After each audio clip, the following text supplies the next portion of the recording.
اعوذ باللہ من الشیطان الرجیم، بسم اللہ الرحمن الرحیم۔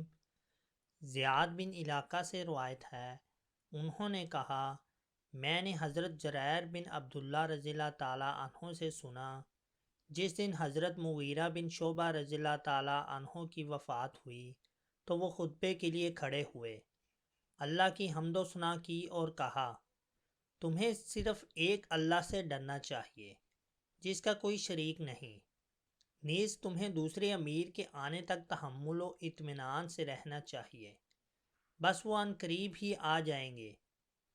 پھر فرمایا، اپنے امیر کے لیے دعائے مغفرت کرو کیونکہ وہ خود بھی معاف کرنے کو پسند کرتا تھا۔ پھر کہا، تمہیں معلوم ہونا چاہیے کہ میں ایک دفعہ نبی صلی اللہ علیہ وآلہ وسلم کی خدمت میں حاضر ہوا اور عرض کی، اے اللہ کے رسول، میں آپ سے اسلام پر بیعت کرنا چاہتا ہوں۔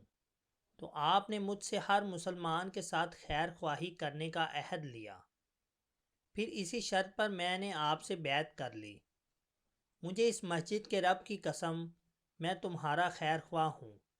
پھر آپ نے استغفار کیا اور ممبر سے نیچے اتر آئے۔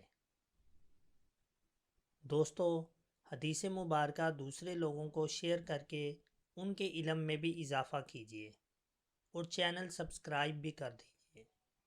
جزاک اللہ۔